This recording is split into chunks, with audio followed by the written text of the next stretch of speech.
Hello everyone, Jimmy Grant. Welcome to my my YouTube channel. Today we're gonna work on the song Lulu Swing. Before that, I have some free tabs before. Check out the links below. There's my free Gypsy Jazz starter kit, and then also if you sign up for the SKOOL group, you can get access to tab for Lulu Swing, which is what we're gonna work on today. Just the melody. So I will be teaching at the Grappelli Django Winter Jam in Moten in the Netherlands, and this is one of the core songs. So I hope this helps you, and check out the tab in my community group, as well as we'll probably go over some chords too. But I want to use this melody as a way to work on some harmony, and not harmony, but some theory to help you understand guitar a little better. So first, I played the melody already. Let's go ahead and get started. Like and subscribe, and thanks for being here. And here we go. So, Lulu Swing.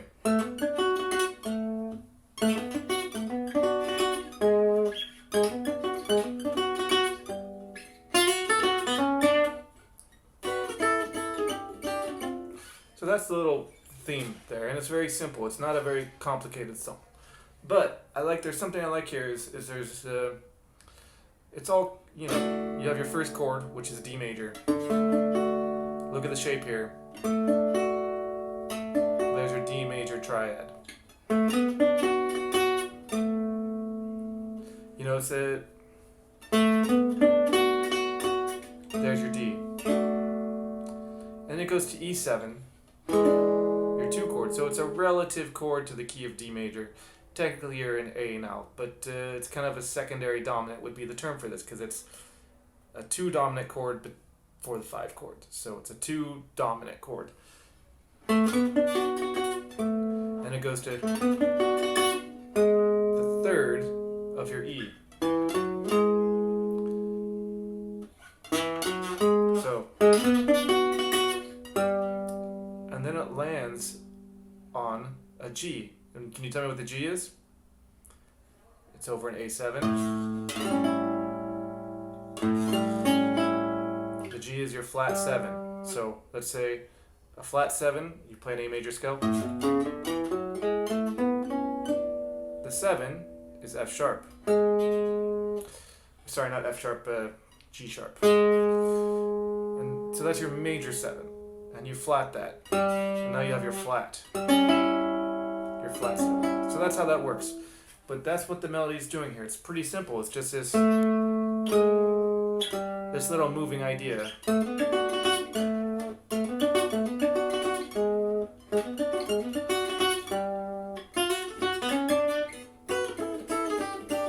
And this little thing, which is just which actually doesn't follow the chords, but it's just a nice little tag that they do at fourths. So 7, 6, 5 on the bottom 2 strings. 5, 3, 5, 4, 3, 3, 2, 1. Then this is the second time.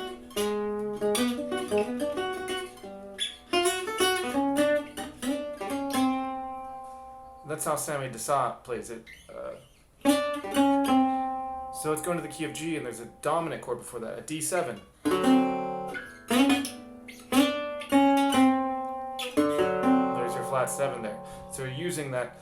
With jazz, it's easy to overcomplicate things, but you have to remember you're always outlining the chords. And so 2 of the most important notes in the chord are going to be your 7 and your 3rd.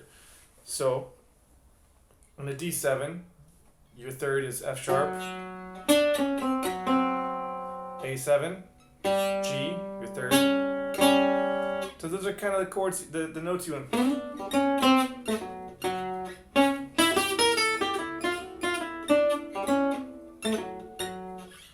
You're always following the changes. So let's play the chords now for the beginning of the melody before we go to the bridge. So we're playing a D major. There's a D major 6th time I'm playing. E7,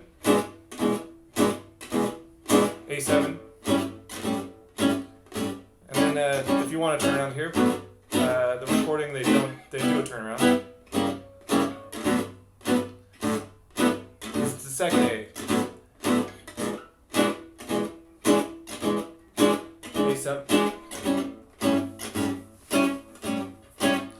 And it goes to D, D7.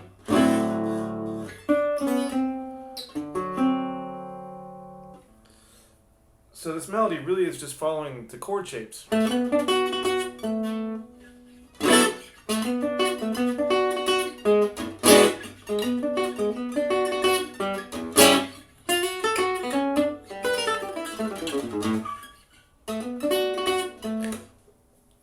So, when you're playing, try to think of this. Think of these chords, how they're moving. So you have your fifth of your D7, your third of your... You can, even if you don't have good ears, which you should train your ears. I'm not saying not to, but if you just look at the shapes and the mathematical part of it,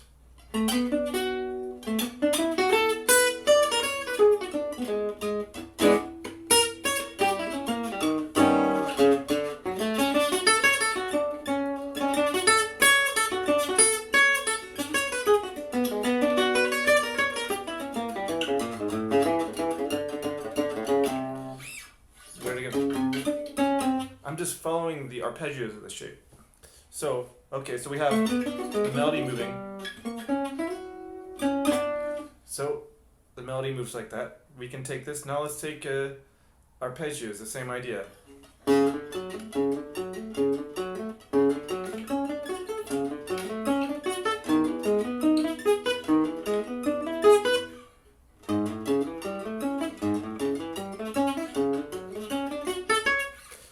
So those are like the arpeggios of the chords, the 1, 3, 5 of every chord within, and I was switching I was adjusting this note for if it's a dominant chord or not. So dominant, whenever you see a chord that says 7th, that's a dominant chord. When you see major, that's a major chord.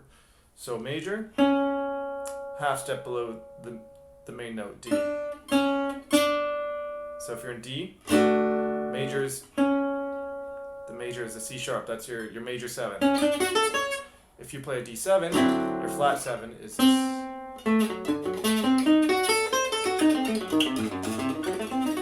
You can play diminish over that too, but that's a whole nother lesson. So now you can just take arpeggios. Try this.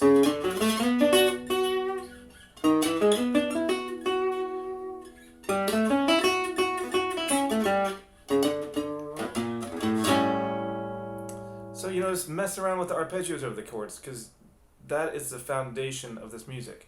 And here's 3 arpeggios for you, I'll play, that you should play over these chords. D.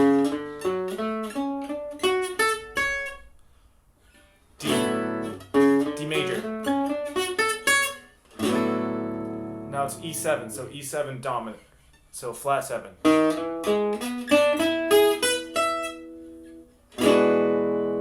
Now A7, and I'm going to do a half step above, even though it's a passing note, so it'll work over a dominant chord. Technically, it should be a G. But for this, just the beginning of it, because that's usually what you'll hear Django play, is that.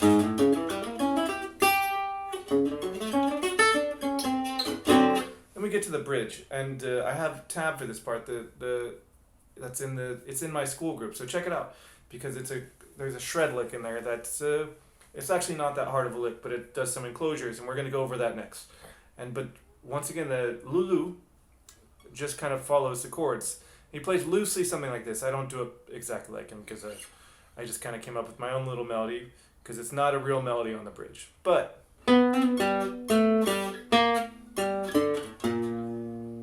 so I'm just playing over the arpeggios. I have this G major. Let me play the bridge for you. So G major, G minor, D. So.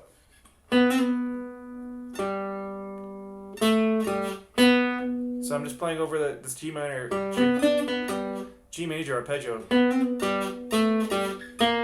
to minor, landing on the minor third.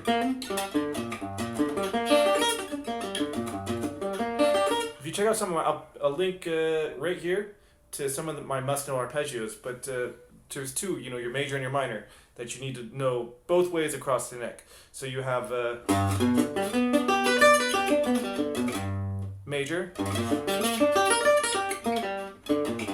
minor, and then you want to do it directionally down like this too. So now minor,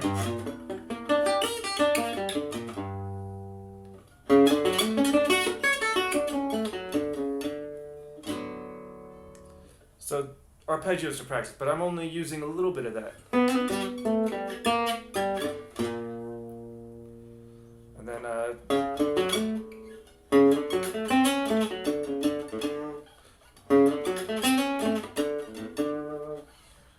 you know, something D major. I think I play.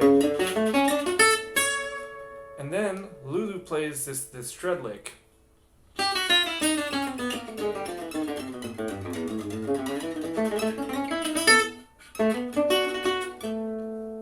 And it's just almost entirely chromatic, but I do it like this to fit the phrasing.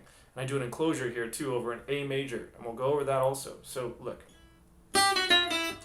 So it's chromatic starting on G on the high E string. And this is in the tab too. And then chromatic from E flat, B, or B flat. And then I just do 3 notes per string, starting F, E, E flat, D, C, B, D flat, A, G, F, open E. And then there's this A major shape he plays over here. And I just outline that chord shape. So I outline my A, then my third, C sharp, E, my fifth, A, third again, my fifth, my fifth again, then my A. So just half step around that. So.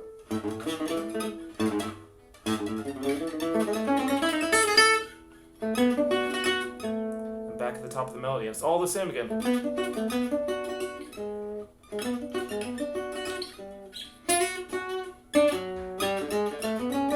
And then an ending there, and the ending is up to you. This is up to you. Check out my 5 Django endings in under 5 minutes, and there's actually the tab is in my Gypsy Jazz starter kit sheet music, and it's in the community too. So check that out. That's the melody to Lulu swing, and try to every melody you play that you do a lesson on, or that you take a lesson on, or that you learn.